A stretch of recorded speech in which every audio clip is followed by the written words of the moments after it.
Of course, welcome back to another episode of X Talking Ish with your boy X in. Ish, what up? Alrighty then, we appreciate everyone once again for joining us for another very special episode. If you are on Facebook, please make sure you like and share this broadcast. If you are on Twitter, please make sure you go ahead and go to X underscore Williams 81 to follow the page as well. And as always, if you are on YouTube, please make sure you subscribe to our X Talking Ish YouTube page as well. And make sure, of course, you hit the notification bell for future shows. Ding. Thank you, Ish. Thank you, Ish. Yeah. Alrighty, then we of course know that the draft is next week, but for this week we want to go ahead and bring you guys our mock draft special. The reason why we want to go ahead and do it for this week is because next week we actually have a very special guest that will be joining the broadcast, and I'm not going to let people know who the guest is, but that individual that will be on the show will be, of course, talking about things that will help draftees in the future. So, with that being said, please make sure you join us next Tuesday night for another very special episode of X Talking Ish. But for today, like we said, we're going to talk about the mock draft that we have coming up. And we are only going off of, at the moment, the way that the draft order is. Because after this episode is over with, in 5 minutes, somebody can make a trade, right? That was the thing. We Somebody can didn't make a project trade. any trades. That is a big thing to note. We didn't project any trades. We went off of the current order, but who knows tomorrow that could all change. The Dolphins talking about trading down. I mean, people need quarterbacks. Yes, 100% correct. I appreciate you for that one, Ish, because we do not know what will happen from now until the draft. Like you just said, Ish, there's already talks of Miami Dolphins trying to move down. We don't know if that's going to happen. It might wait until draft night. I wouldn't be surprised at all if a team like the New England Patriots, they're already in talks right now, might be moving up. So It's unlike the Patriot way, but hey, this might be the year for it. exactly. I mean, last year they took a wide receiver in the first round, and that's unlike the Hey, Patriots too. So they changing some things. Tom Brady leaves, and all of a sudden, things start getting a little awry over They there. lost their way. Ooh. All righty then. So with that being said, we're gonna go ahead and keep it short, quick. I mean, this show shouldn't take a full hour. To be honest with y'all, we're gonna of course let everyone know our draft picks, the reasoning on why we think that player should be at that spot, and just to give everybody a heads up as well, too, Ish and I have not seen each other's picks until just recently. Yeah, that's right. We didn't talk about it at all. We didn't talk about this. So, Ish did his own picks. I did my own picks. We brought them together, and we are going to let everyone here know, of course, about our picks. So, with number one, of course, the Jacksonville Jaguars most likely will not change their decision on go ahead and taking Trevor Lawrence. I'm pretty sure Ish and I don't see any of that changing anytime soon. It seems like that pick is signed, sealed, and delivered. And would you like to say anything about Trevor Lawrence and his new home in Jacksonville? I mean, really, there's nothing to be said. Like you said, signed, sealed, delivered. Everybody knows where he's going at this point. He's known for a long time, pretty much since he declared for the draft. So yeah, he has his work cut out for him. But I do think that he's in a good division when you talk about what teams he'll be facing. I definitely agree on that one. Let's get to the comments right quick because we seem like we have some eager beavers in the comments section. Justin Stabler asks, "What about the merchandise? What will that be dropping?" We got y'all. Just give us some time. We want to make sure when we drop something that it is something that we love, that we know you guys are gonna love. We're not gonna drop anything just to drop something, right? Like we're not in this to get money from you guys. We love and we appreciate the support, but we want to make sure that when you guys do pay for any merchandise, that is gonna be something that y'all can actually rock and be proud of, and we can be proud of as well. Thank you for that, Ish, because I 100% agree on that one. So let's get back to the draft because these players that are about to get drafted, they're going to have enough money to buy plenty of merchandise that they want to Man, we're gonna have to after get draft them. night. I agree on that. All right, pick number 2, the New York Jets. Seems like we are in agreement on this one as well. Zach Wilson, there has been a couple of reports just a couple of weeks ago pretty much saying that this one is a done deal as well. The New York organization loves Zach Wilson and his family, and somebody like Steve Young has already kind of broke the news, being a former BYU quarterback, and has kind of already spilled the beans, saying that hey, the New York Jets they pretty much have their eyes set on Zach Wilson. Yeah, so I'm just gonna give a little caveat here, a disclaimer. To be honest, when I was doing my draft, I tried to draft as if I were the GM. I didn't try. I tried the best I could not to look at other mock drafts or look at anything that I was hearing as far as rumors about who teams were interested in. It just so happened though the first 2 picks, it's hard to go away from what has already been reported, right? If it were me, I would probably be choosing Justin Fields in this position instead of Zach Wilson. But because of everything that's going on, knowing, who they have already pretty much chosen, the first 2 picks, I was kind of locked in those. So like, I'm going to get that disclaimer now because it's going to go off from here. Or I feel like it will. No problem, no problem. I definitely there are gonna be. I'll say this: there are gonna be some picks that we have agreed with, and there are gonna be some picks that we are going to discuss. So I'm excited for it. First pick will be, or I should say, pick number 3. The first disagreement that we both have is pick number 3 on what the San Francisco 49ers will be doing with that pick. I'll just say my 2 cents first, right quick, and I'll definitely let you have your seconds to talk about Justin Fields and the pick. With me, I just feel like if the 49ers are very truthful what they mean by sticking with Jimmy G, then you're going to have to go ahead and, of course, get that line right for Jimmy G to perform the way that you want him to perform. It's very easy to say that Jimmy G is a scrub, and I understand that. But when you do have a guy that did get you to the Super Bowl, and you can say maybe it was because of the defense, you can say because of the pieces around him, I understand all that, but he still led the team to the Super Bowl. And we've talked about this last year-ish when it comes to the injuries that the 49ers had. We feel like with all of them coming back off of their injuries and whatnot, we do feel like that the 49ers can compete for that division and maybe even for the NFC title game. And if you're going to do that, you're going to have to improve the offensive line. So that's why I have Penei Sewell. If you don't mind, go ahead and help me out what that is. Penei Sewell. My bad. I apologize. I'm No, gonna be butchering names. good. I'm gonna be butchering names on now. Yeah, I'm not that great with names. And offensive lineman out of Oregon.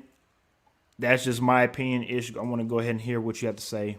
No, I got Justin Fields. I think that the organization isn't sold on Jimmy G. There's no better time to select that heir apparent being at number 3 because, like we have said all year round, this team was a lot better than their record. When is the next time that they'll be in a position to select a franchise quarterback? If you're not sold on Jimmy G, now is the time if you're at number 3. If you are sold on Jimmy G and you're not planning on selecting a quarterback, then there's no need to sit at number 3, trade down, get some more draft capital, and then make some more picks that way. So for me, if they're sitting here at 3, they're taking a quarterback, and it's Justin Fields. That's just the best quarterback available at this point for me. I definitely understand your reasoning. To be honest with you, it's not that I'm not sold on Justin Fields at all. I'm just trying to figure out if he's not able to get picked within the first 10 picks, how far does he really drop? That's what I'm trying to see what could happen with Justin Fields. He's not getting past 10. He's not getting past 10 unless New England doesn't trade up and New England sits at 15 and Mac Jones is selected earlier. Then I can see him getting to falling to 15 at New England. Outside of that, I don't see him falling very far. Now, of course, we'll get into the rest of the picks very shortly, and my picks are going to surprise a lot of people. But of course, We'll wait and see. And again, it's going to surprise a lot of people. But I'll explain what I mean in about another 10 to 15 minutes.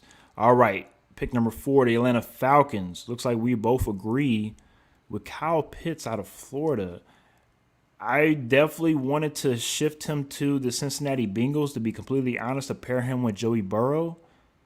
But if you look at what you could do with that offense, if you add a guy like Kyle Pitts, who with the offense that they already have, That's why you can't pass it up. I mean, it just makes sense. I mean, it really does. I know, of course, they have Hurts there, and I understand he's a decent tight end, but Kyle Pitts is a multi-dimensional tight end that you will not be able to double team Julio Jones. Like, you cannot double team Julio Jones anymore, and it opens up so much more for the Atlanta Falcons offense. And again, just for this first round pick, you have to get somebody like him and fill in the other holes later on in the draft. So let me just say right now, it's not because I'm a Chiefs fan, but immediately right here, I thought of Travis Kelce. He's a matchup nightmare. He's a mismatch. No matter who you put on him, he's a mismatch. He's big. He can climb the ladder. He is strong. You put him in the offense with Calvin Ridley and Julio Jones, it changes the way defense have to play against this offense. It just completely opens things up. It, to me, is the equivalent of Travis Kelce. That's why here I just don't see any reason to pass up on Kyle Pitts. You got to bring him into that offense, and then you can go from there, really.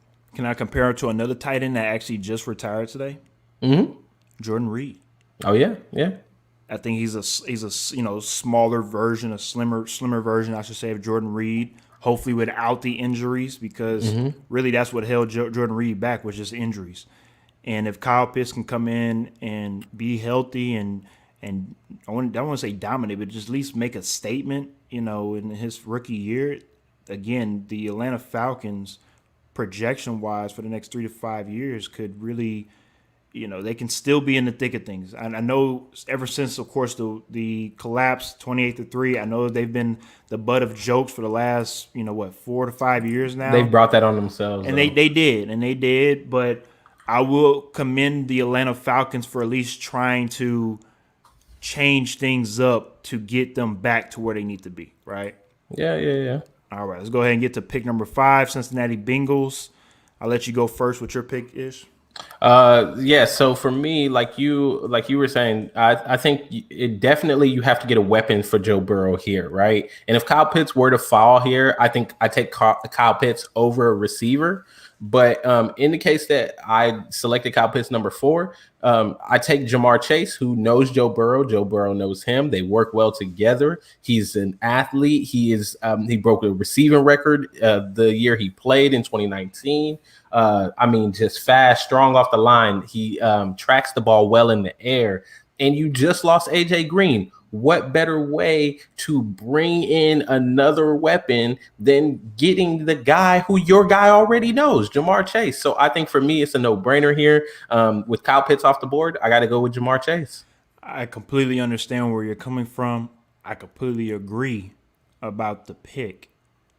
I'm just somebody, like we're talking about general manager type of decisions. If I'm looking at Joe Burrow as my future quarterback moving forward, if you're a responsible general manager, you have to get that offensive line correct. And it's not going to take one draft. It's not going to take 2. It might take 3, right? But you have to get that offensive line corrected over time, because if you look at the debut of the Cincinnati Bengals new uniforms, they actually showed Joe Burrow's scar on his knee. And just looking at that scar scares me, because I understand where you're coming from, Ish, and I 100% agree. Why not get a wide receiver that Joe Burrow's familiar with? I agree.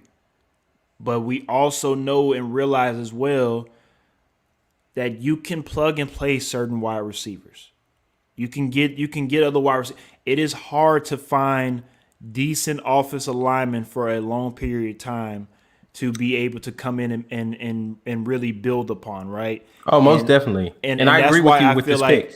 And that's why I feel like with Cincinnati Bengals, they can't go wrong with either or. If you get a wide receiver, okay, cool, but you have to backdoor it with a lineman. If you get a lineman here, okay, cool, you have to backdoor it with a wide receiver.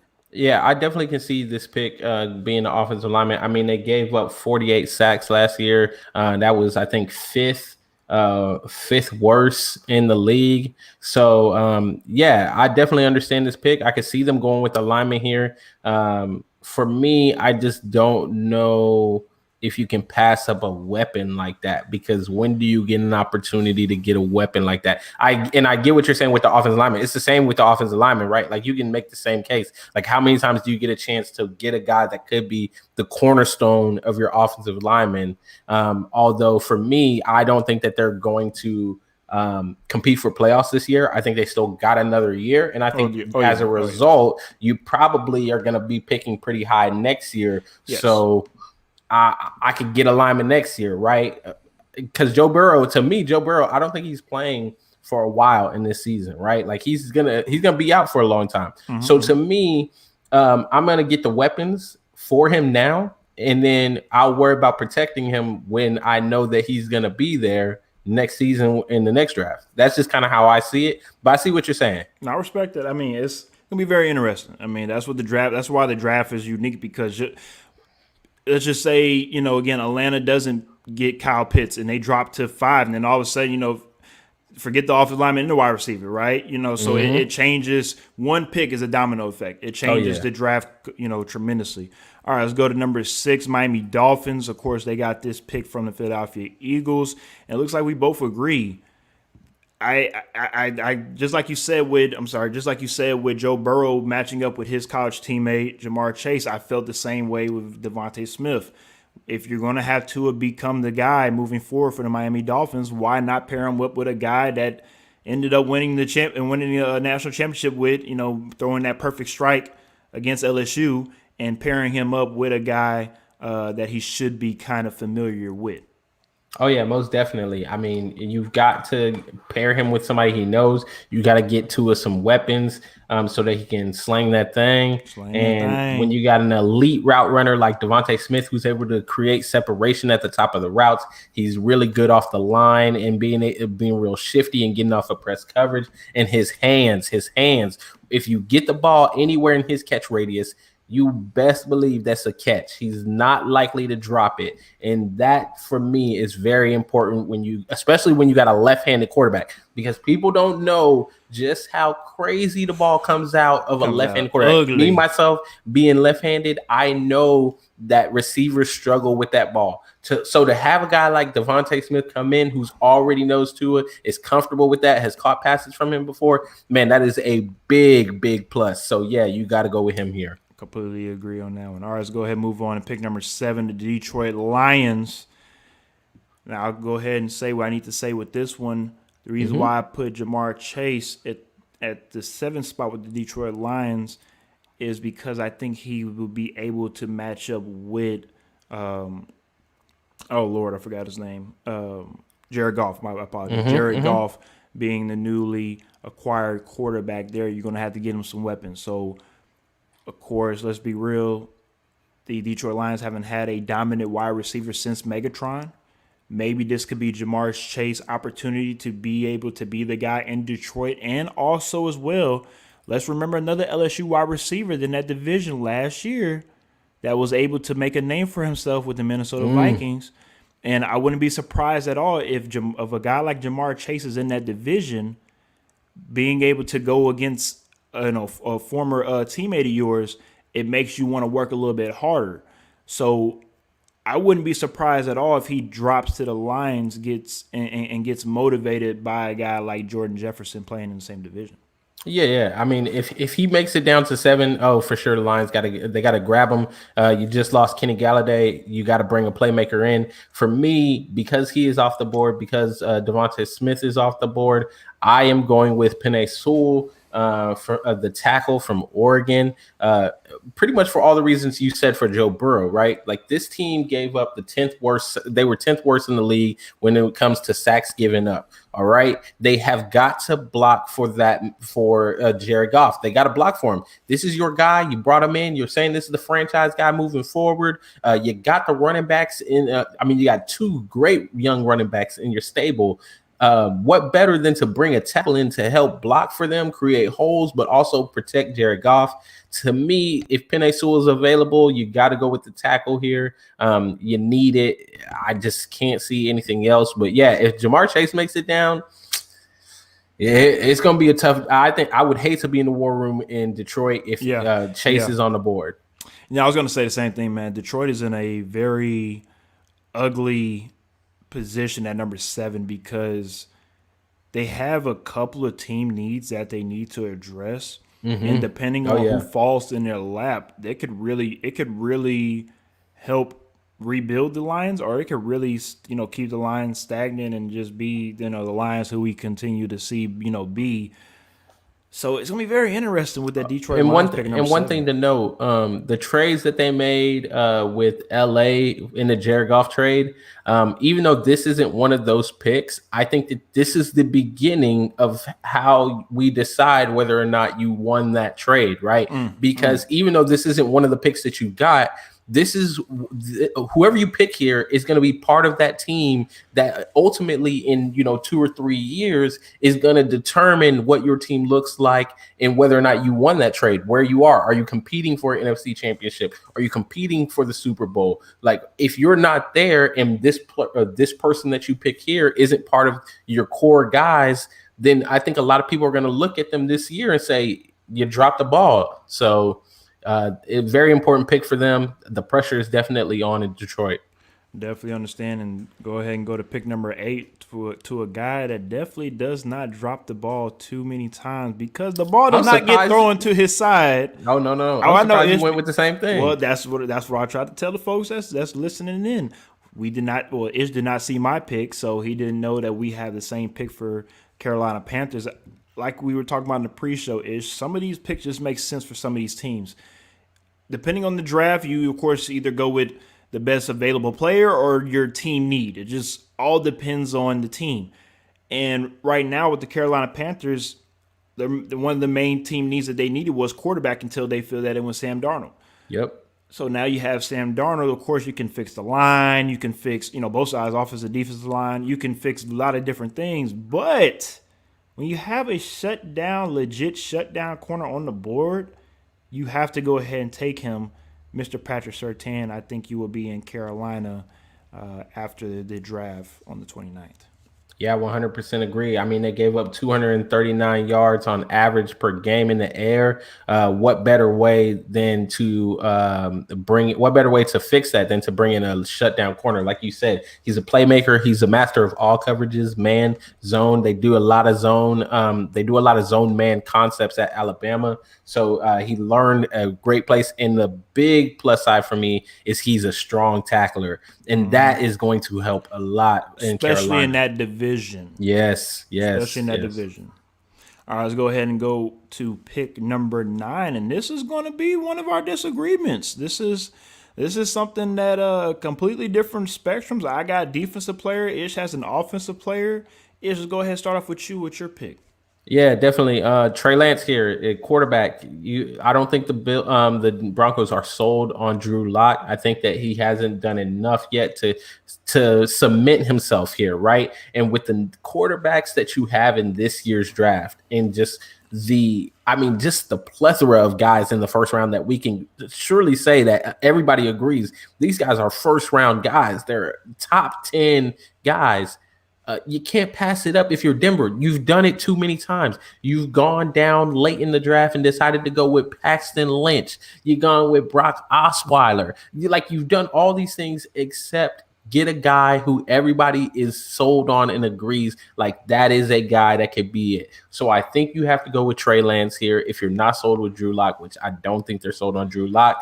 And you'll figure everything else out later in the draft, through trades, whatever. But definitely Trey Lance here for me. My thing with Trey Lance, and there's no knock on him because you'll see him later on in my picks on the first round. And again, no knock with him. And just besides playing in North Dakota State, it just seems like you haven't played enough. That's the only thing. Your last full season was in 2019, and then last year you only played one game before you had to shut everything down. And of course, everything looks fine and dandy when you show that he has no interceptions, a perfect passer rate, all that. It looks great. I got it. Mm-hmm. But how do you look when it's 3rd and 6 and we need you to make a play? How does it look when you're hurting? We need to you need to motivate the troops to go ahead and make this this crucial touchdown winning drive. How are you able to react to adversity? That's what I want to see from Trey Lance, and we haven't seen that. We've seen that from a guy like a Justin Fields and against Clemson. We've seen that from a guy, of course, like guys like Tua and Jalen Hurts. But we haven't seen that with like a guy like Mac Jones. We haven't seen that with Trey Lance. We haven't seen it even with Zach Wilson. So I'm sorry, Mac Jones, and also with Zach Wilson. So for me, I'm just trying to figure out, are these guys really going to be that good moving forward? We'll have to wait and see. But with my pick, I've got Micah Parsons, linebacker out of Penn State. I just feel like that is the best safe pick that Denver can go with because it helps your of course your defensive side. If you're going to have Backpack Boy become your franchise quarterback moving forward, I think they will. I think they'll give Drew Lock this full season to bring it together, and I feel like if you bring in a freak of an athlete like Micah Parsons onto that defensive side, who knows? It might rejuvenate Von Miller, right? Rejuvenate the rest of that defense to come together because majority of the time that the Denver Broncos defense is the one that is carrying most of the weight, right? So I feel like you're going to have to replace some of those guys on that defensive side and maybe later on in the draft get some offensive pieces to help out on the offensive side. All right, let's go ahead and move on to pick number 10. Those Dallas Cowboys, America's team, has, of course, needs some help on both sides of the ball. I went ahead and picked a cornerback, Caleb Farley out of Virginia Tech, one of the better, to me, I think one of the better cornerbacks out there in the NCAA. And Ish. Yeah, I went with Rashawn Slater, offensive lineman, Northwestern. I think that you have to go offensive line here. When you think back to the Cowboys and their success that they had just a couple years ago, it was the offensive line that we raved about. It was the offensive line, creating holes for Zeke. It was the offensive line blocking for Dak Prescott, who is coming off of a serious injury. So you've got to protect Dak Prescott, and you've got to go offensive line here. You gave up the 7th most sacks last season. The 7th most sacks last season. I'm sorry that offensive line has deteriorated terribly, and they need to get better quickly in order to protect your franchise asset. So here, I agree with you. Corner is a need, and to me, if Patrick Surtain falls, then I would probably go him over a lineman at this time. But because he is off the board, I'm going lineman here, and that's why I went with Slater. I respect it, sir. I respect it. All right, pick number 11, Dallas Cowboys, division foe, the New York Giants. I'll go ahead and let you start off, sir. So here I went with Jalen Waddle. I think he's the perfect complement to Kenny Galladay, who you just picked up. You obviously are investing in your offense. You want your offense to be better. What better way than to bring in a slot receiver to complement your number one receiver that you just brought in and create a mismatch on the inside? You bring in a guy that is electric with the ball in his hands, by far the best playmaker in the draft. Also, he helps you in the return game. Electric on the return. He's quick, fast. The only downside to him and the only concern is his frame. He is a smaller guy. So how is he going to hold up in the middle? Is he going to be able to take the beating that you have to take going across the middle? Or is he going to be smart about it and protect his body? Blocking. How is he going to block some of these guys that he's going to be required to block being in the slot? That's my concern. But I think for New York, the upside is bringing in a guy like this to pair with somebody like Kenny Galladay. I mean, man, it makes your offense so much better, and it takes a big step forward. Definitely agree on where you're coming from on that one, Ish. I got Rashawn Slater off the line out of Northwestern. I just feel like it's a great fit for helping out Danny Dimes. Of course, you got your playmakers on the outside that you got in free agency. Of course, you have Saquon coming back. I think, and of course, we'll have another show speaking on players that need to have a bounce back year. And Saquon, for me, is definitely number one because of just all the hype that he had coming from college into the pros. And with Rashawn Slater, I just feel like with him playing in Chicago, he's used to that type of weather, going to the Meadowlands, of course it was once called, now MetLife. And I just feel like the New York Giants, I think that would be a great fit for them. Let's go ahead and go to a comment right quick from Sean Lee. He says, "You think Giants need a wide receiver this high with Galladay, Slayton, Shepard, Ingram, little crowded in that room with solid talent?" Yeah, definitely. That was one of the things I thought about actually when I first made the pick. I kind of sat back and I thought to myself, I was like, man, that they are kind of stacked there. Like you mentioned, Shepard, I think is their solid number two. And I just think that with Waddle being there, the division that you play in, the playmaking that he brings, that's the only reason why I'm going with Waddle there. I think it's hard to pass up on a guy like that being available where you are. I think you'll figure it out from there. Maybe somebody gets traded out.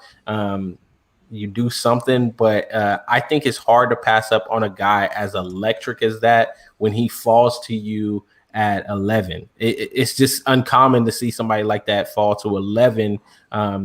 They luck out because there are three really good wide receivers early in the draft that somebody got to pick them up. So yeah, I'm definitely going wide receiver here. I was a little concerned. I wouldn't be surprised if they don't go wide receiver here, but for me, I just couldn't pass him up. Definitely understand. Speaking of that division, of course, the third team in that division with the number 12 pick, the Philadelphia Eagles. Of course, we just talked about Jalen Waddle. I have him going number 12 to the Eagles because I feel like Jalen Hurts needs of course, another weapon on the outside.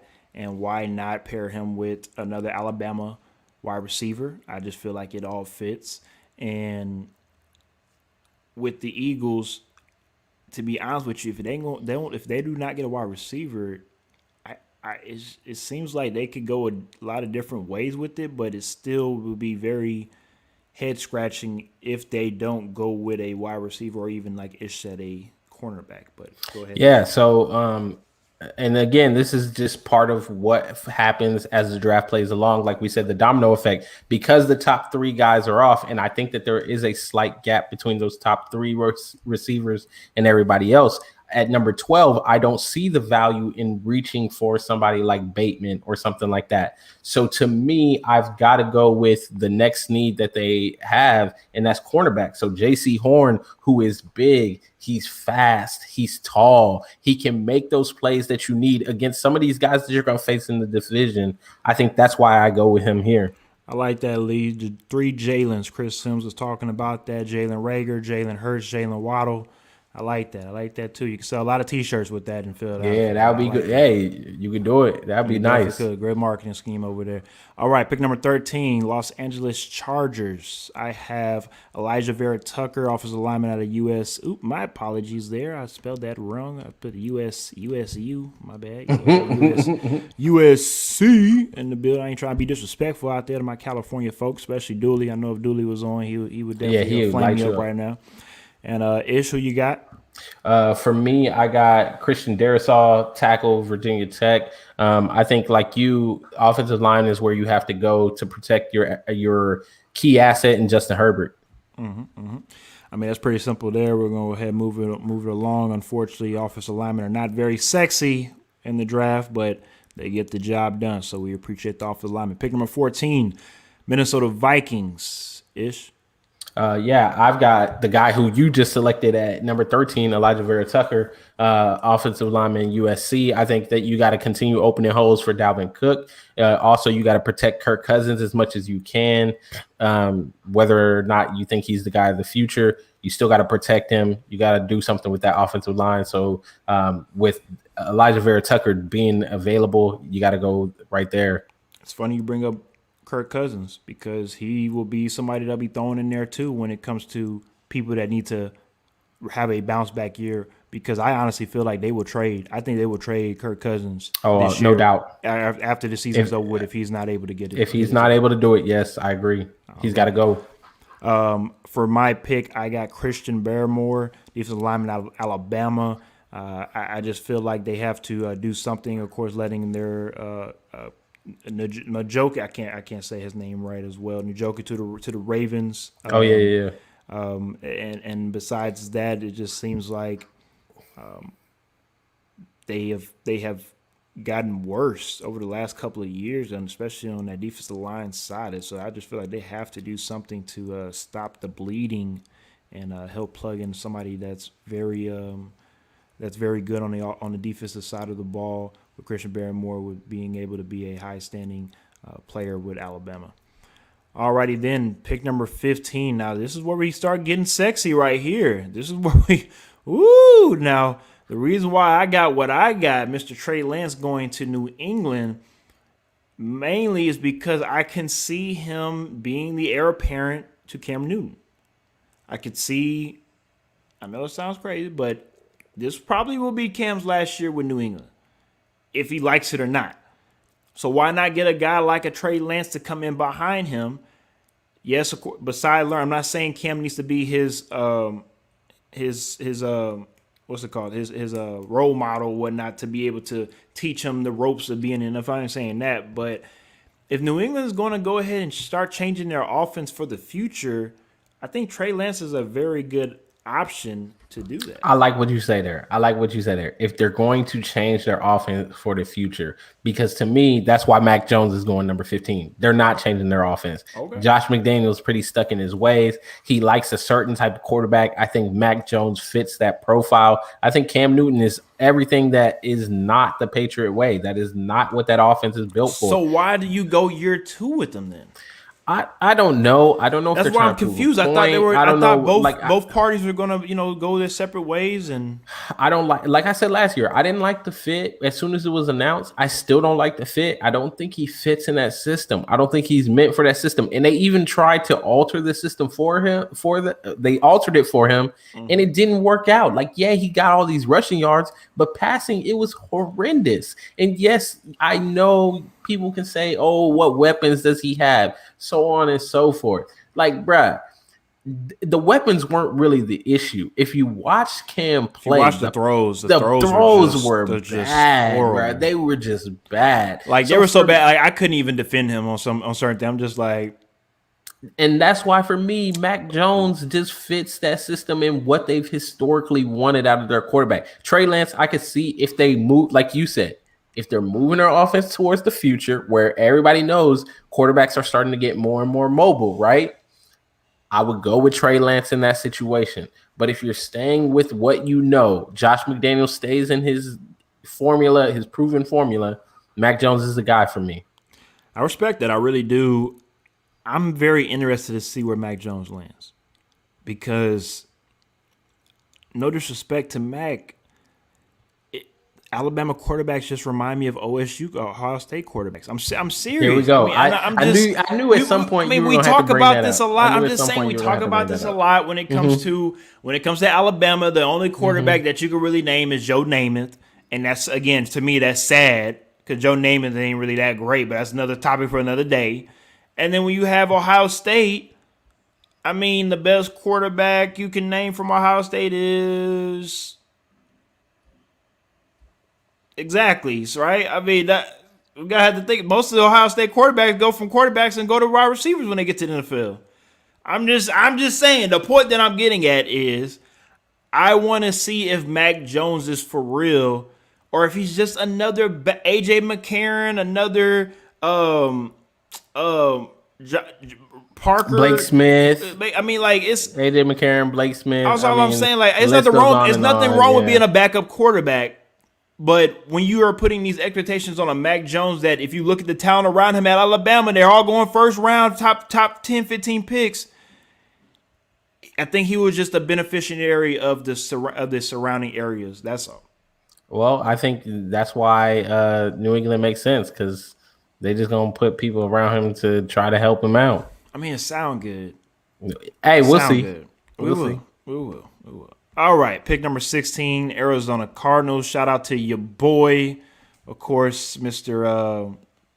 Cliff. Bond, James Bond, Cliff Kingsbury, out here looking good with the shades on. It looks like he's gonna get him some more talent. And I got Mr. Greg Newsome, the second cornerback out of Northwestern, coming there to help out the Arizona Cardinals. Of course, with Patrick Peterson leaving the Cardinals, it seems like they've addressed a lot of needs and for free agency wise with the Cardinals, and this will be another added piece for the low that could be there for the next 3 to 4 years. Oh yeah, definitely corner here. For me, it is the best. They get a steal here for me because they get the best cover corner in the entire draft in Caleb Farley, who you had go earlier, and I could definitely see him go earlier because, like I said, he is the best cover corner. Even with some of the other names that we have named, this guy is the guy that you want if you want a cover corner. And Arizona, especially that division. That division of what DJ DK Metcalf. You got to go up against, and you got to go. I mean, yeah, you're gonna need it. So yeah, I definitely think that they're gonna go corner here. Whoever's available, that's who they'll take. Definitely agree. All right, let's go ahead and get to pick number 17, the Las Vegas Raiders. The Raiders out there, of course, finally get to have some fans in that stadium next year in the Death Star. Hopefully, maybe we get to have a show out there. We might be on the West Coast. You never know where X and Ish, X Talking Ish will be. You never know. Might be on the West Coast sooner than you think.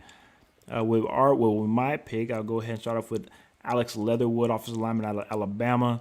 I just feel like there are a couple of holes for the Raiders they have to fill besides the quarterback position. Mm-hmm. And the safest bet to me is to go ahead and just stick with an offensive lineman and, go from there because pick 17, I mean, you're literally right in the middle of the draft, and it's kind of hard.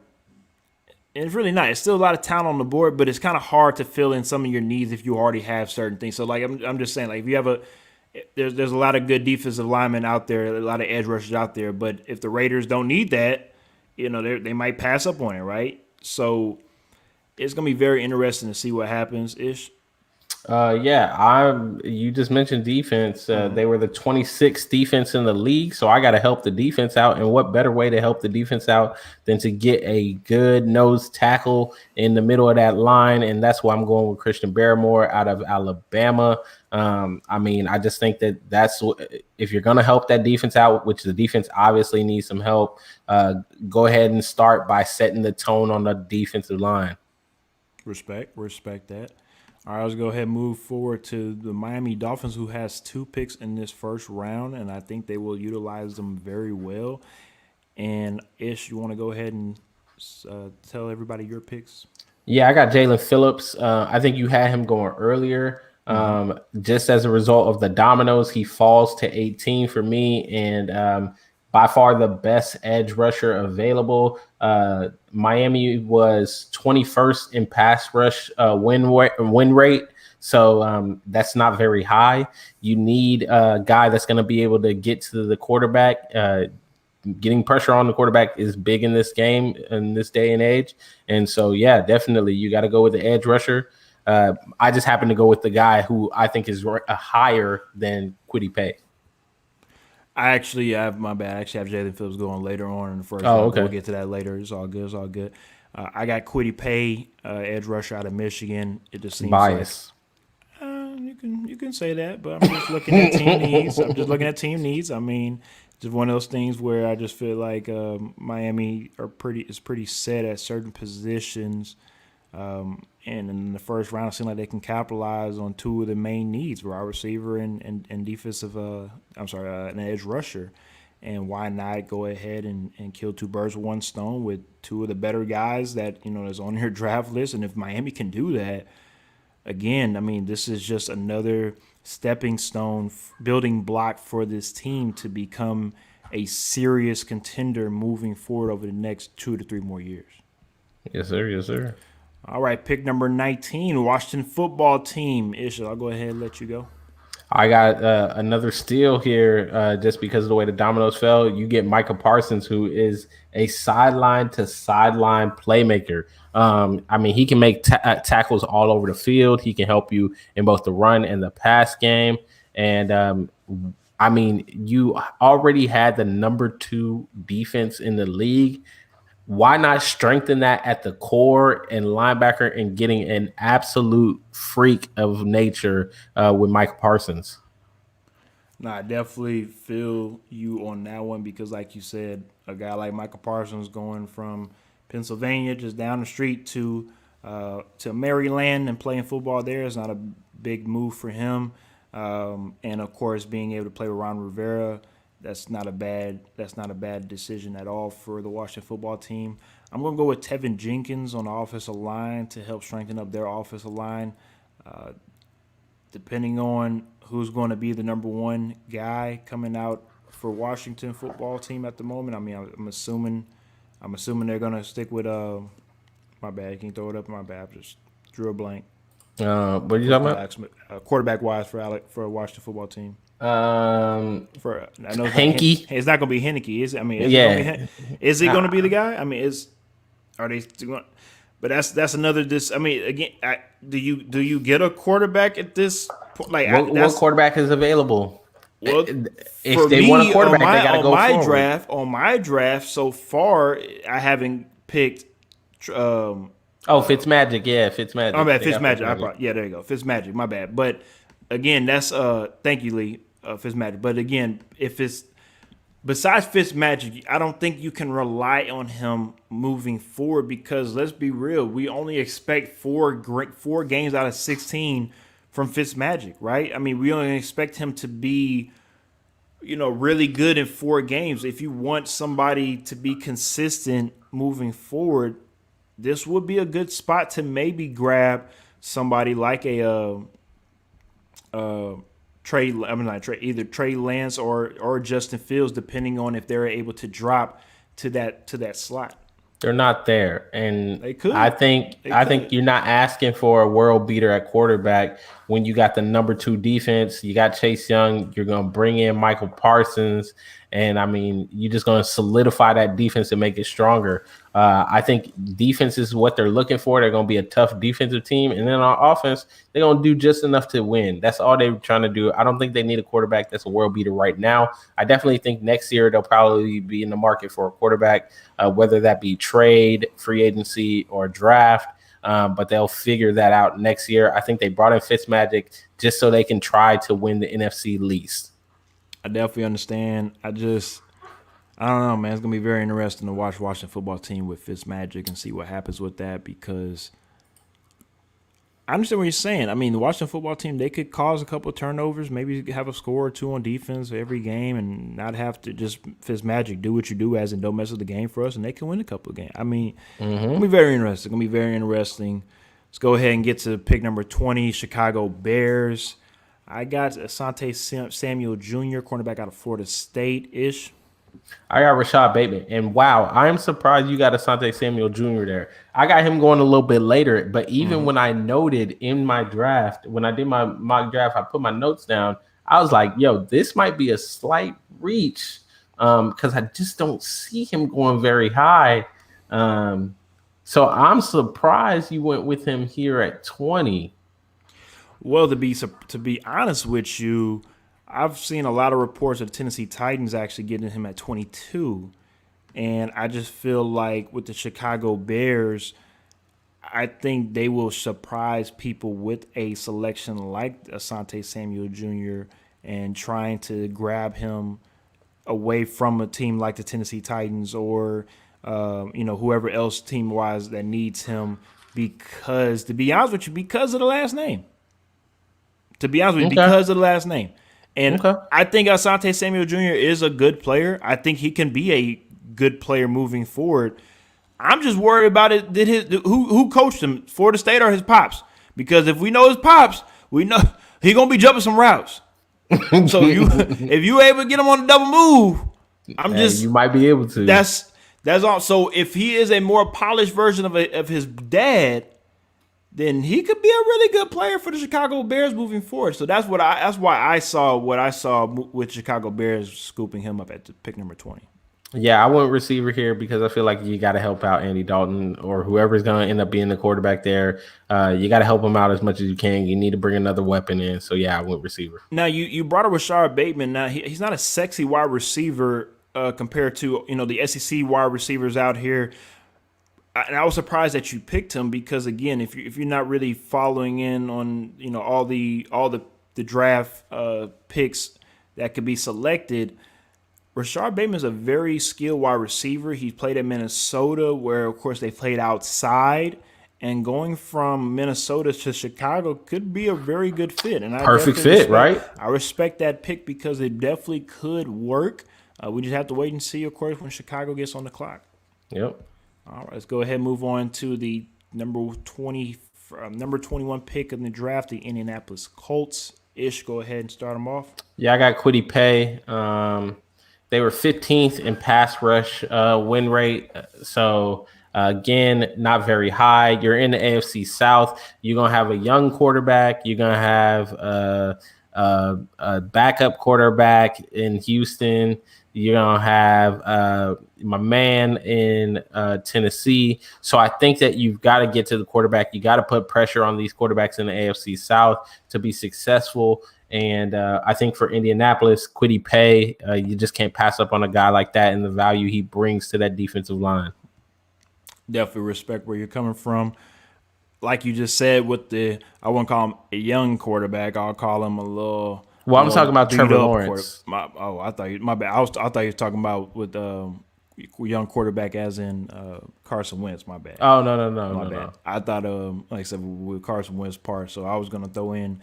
I don't think he's that young, but to protect the young old man, I went ahead and went with the offensive lineman out of OSU, Wyatt Davis.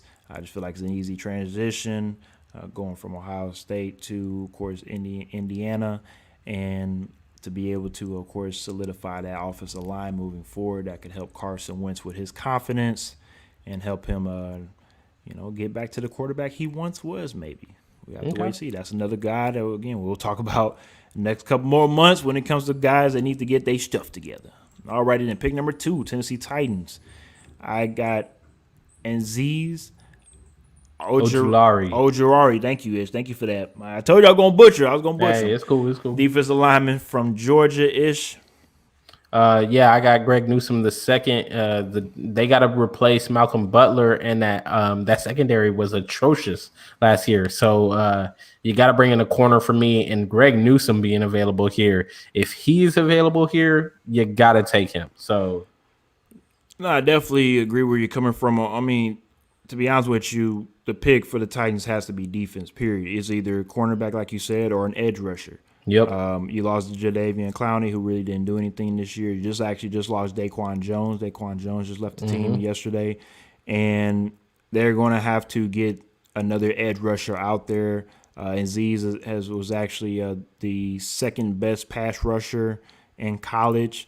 So, I mean, I think it would be a very good fit for the Tennessee Titans. And to be honest with you, both of these guys probably could be there at pick 22, depending on the teams in front of them, what the team needs, depending on what they need.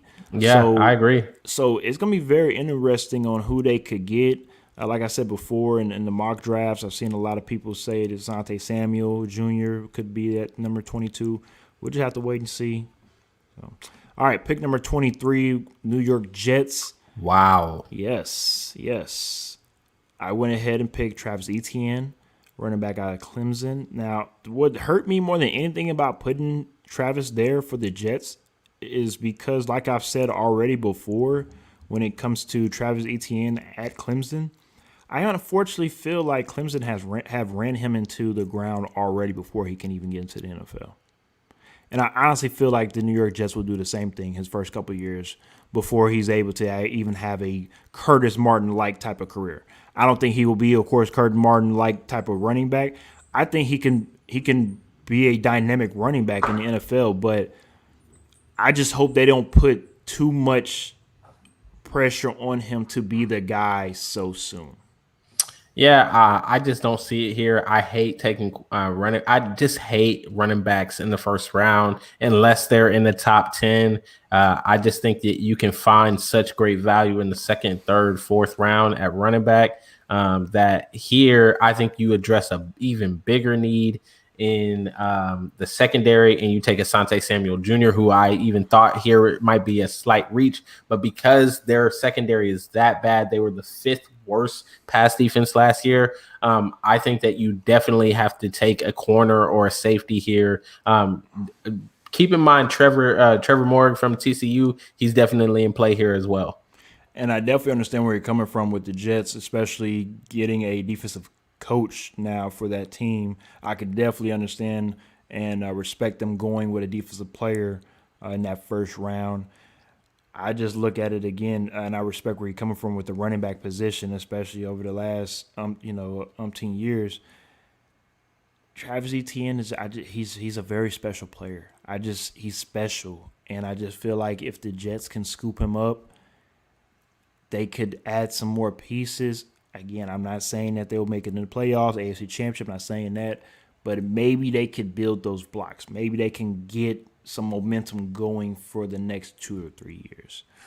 All right, pick number 24. It's kind of funny to me because you just say you don't pick running backs in Yeah, the that's why I top was laughing. 10. That's why I was laughing. Yeah. So go ahead and explain Yeah. yourself, sir. Yeah, just on the back of saying I don't like running backs in the first round, I think that there are certain picks that just make sense, right? There are certain places, there are certain times in the draft where it all falls into place for you, right?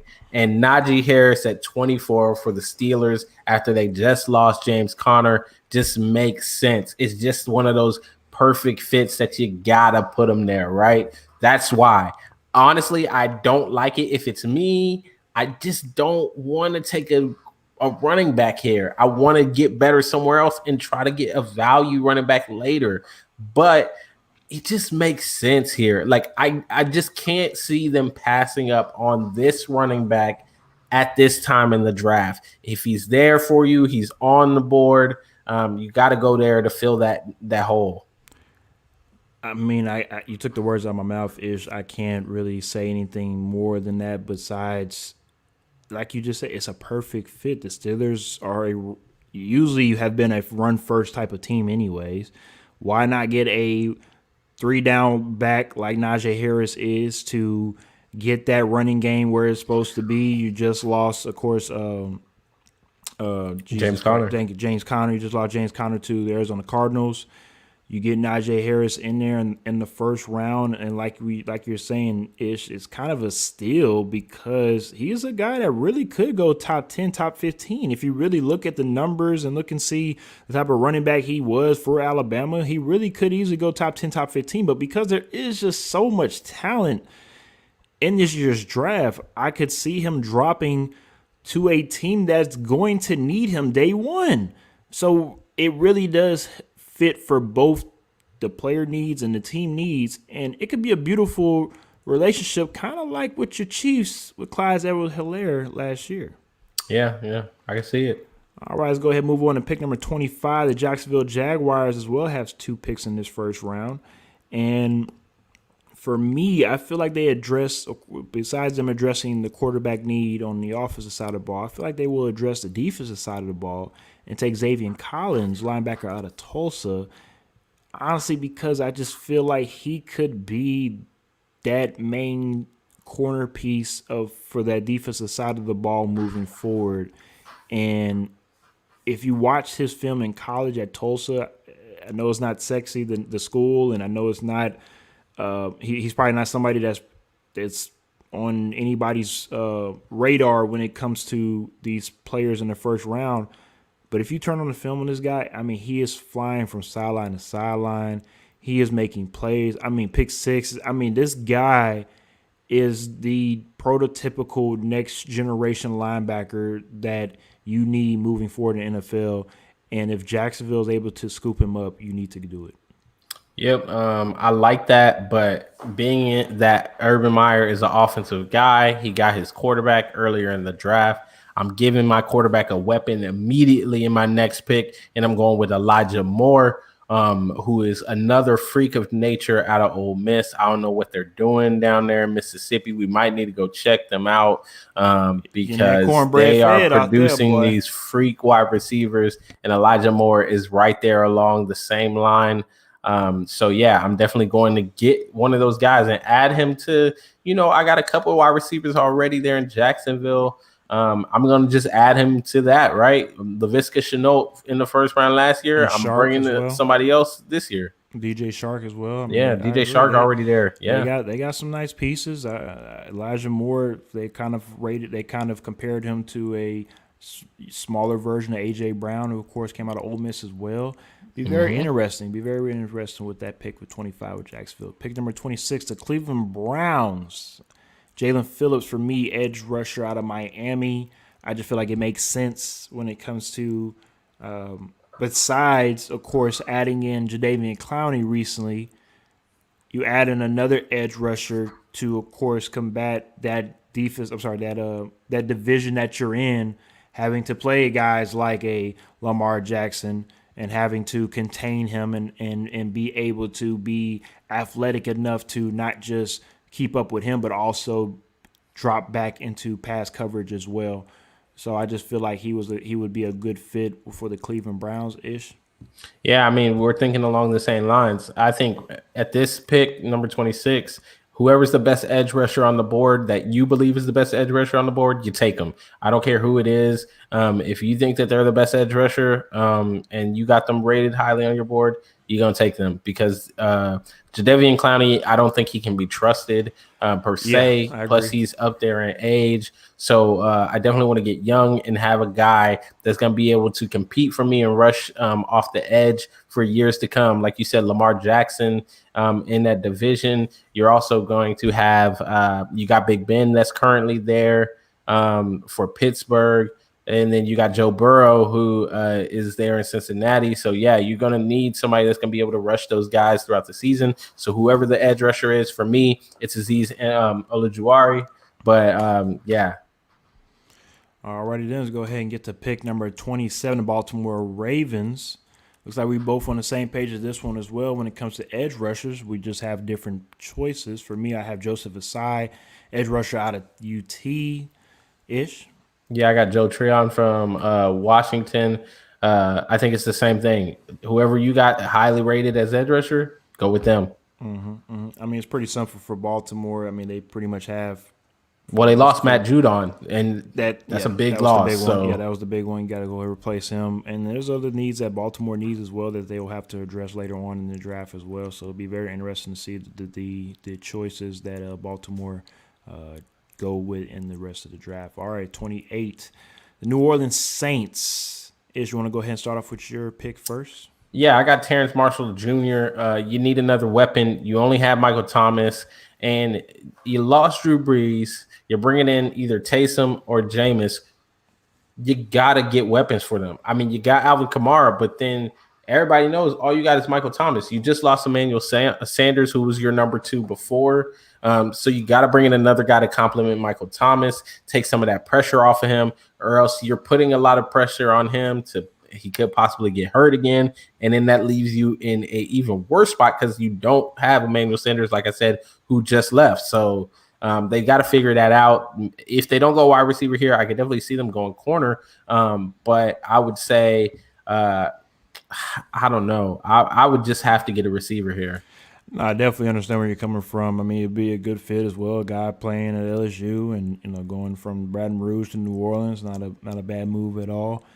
I'm just looking at another SEC guy, J.C. Horn from South Carolina, being able to get plugged in on that defensive side of the ball and helping the Saints get better at defense. I just think he's a dog, underrated dog for South Carolina. There was a lot of good guys on the defensive side of the ball, South Carolina, and J.C. Horn was that main defensive player leading the charge for South Carolina.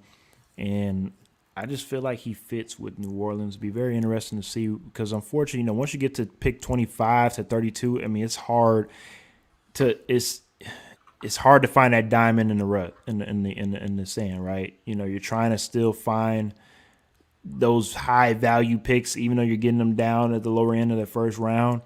And I think this is one of those picks where it could really help them moving forward, or it could really just be one of those guys. It could be a pick where they don't see this guy develop in the next 2 or 3 years. Like they could be off the roster in the next 2 or 3 years. Seriously though. All right, pick number 29. Ish, you want to go ahead and start off with yours with the Green Bay Packers? Yeah, I went with Jeremiah Owosu, Koromoa, linebacker Notre Dame. I think that you just need to continue to build on the defensive side. You're pretty solid on offense. That's where you're going to make your money on the defensive side. And getting a guy that can be the quarterback of the defense for me and can help you for years to come is pretty big here. Definitely understand where you're coming from going on the defensive side of the ball.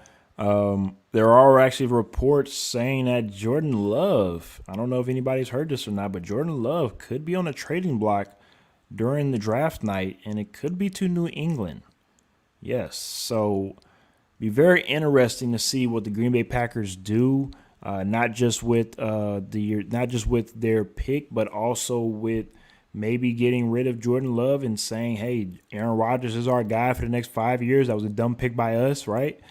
And I feel like maybe they want to beef up the offensive line a little bit more to help Aaron Rodgers, to show Aaron Rodgers, hey, we really do care about you. We really do want to protect you, right? So that's why I picked an offensive lineman, Jalen Mayfield out of Michigan, to go from, of course, a cold weather school like Michigan to go to Green Bay and play for Aaron Rodgers. I just feel like it's an easy transition.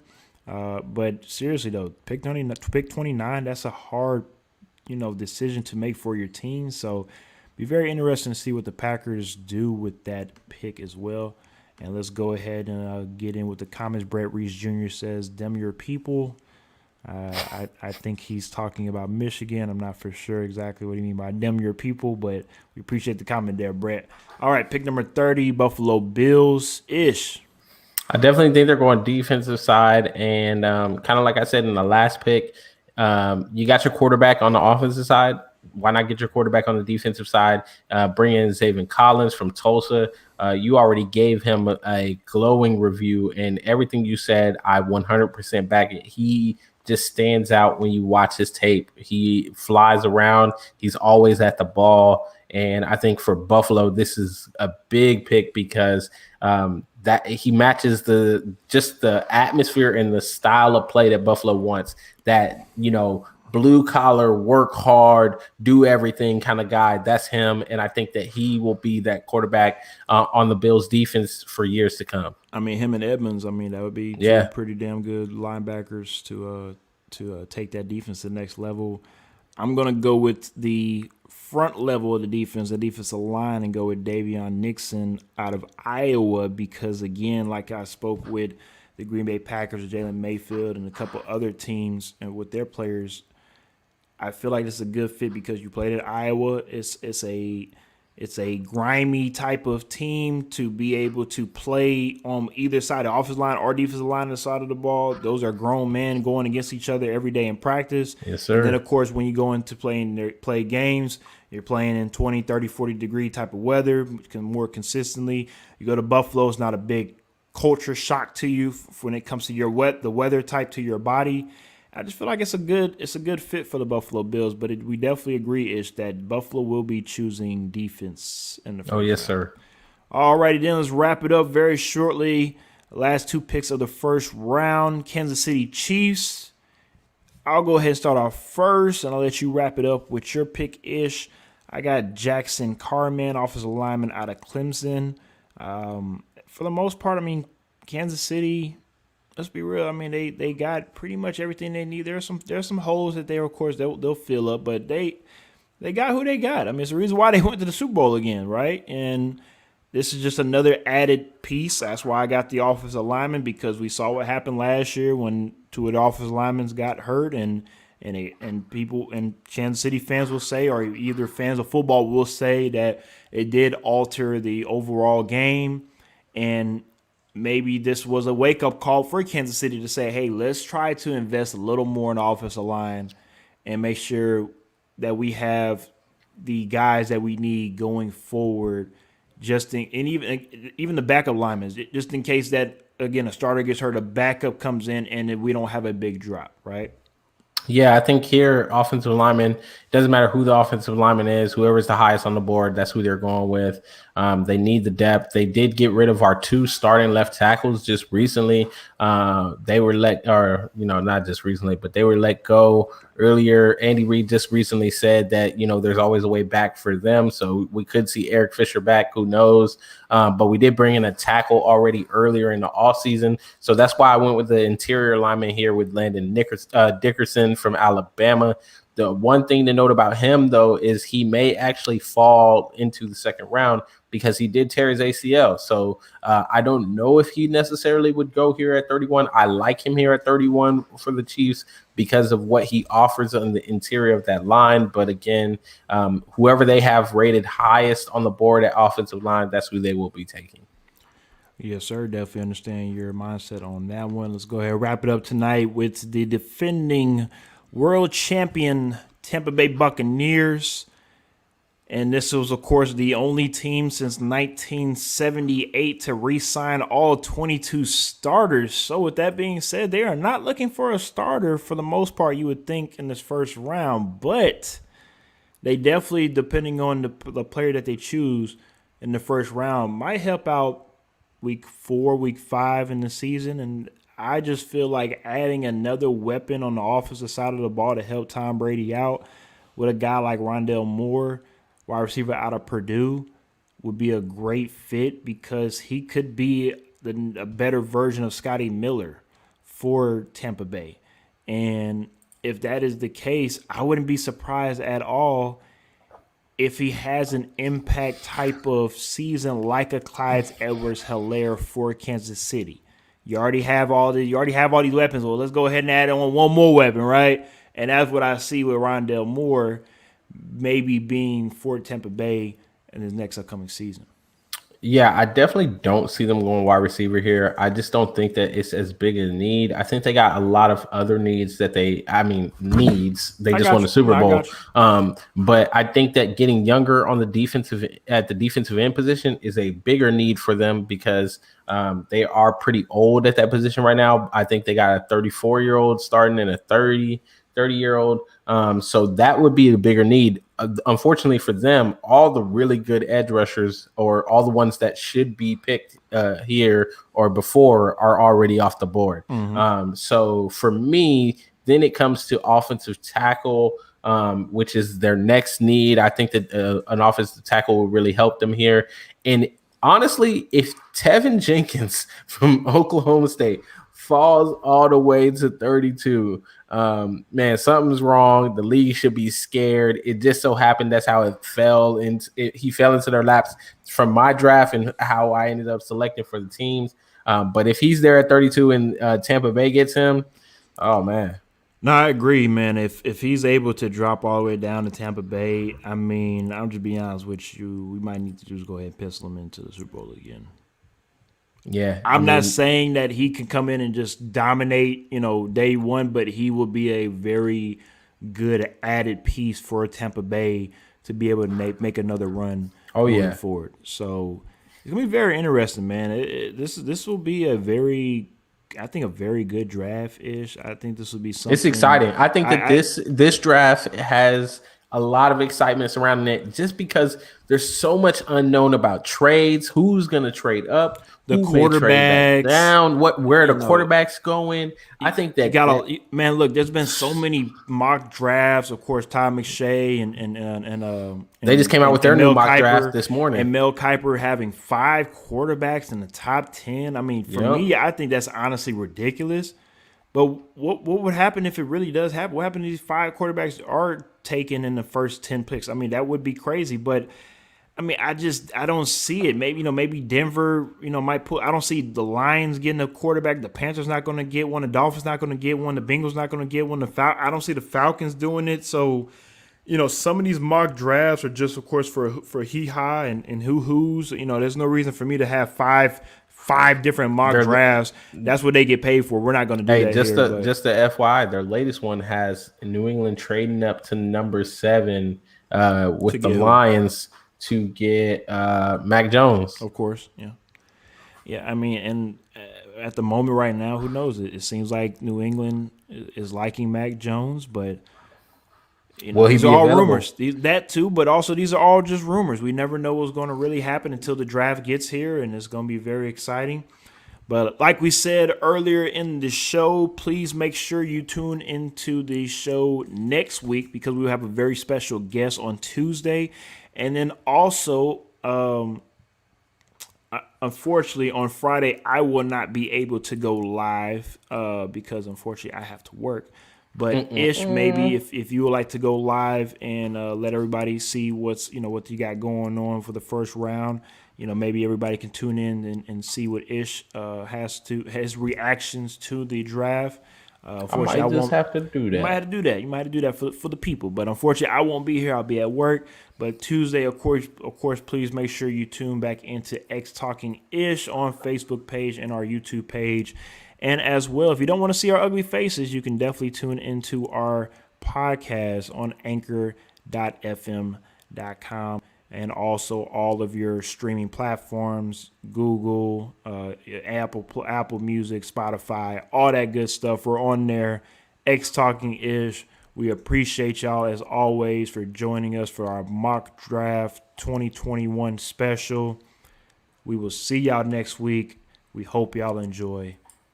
Peace, love, and of course, happiness. Peace, love, and hair grease. Hey.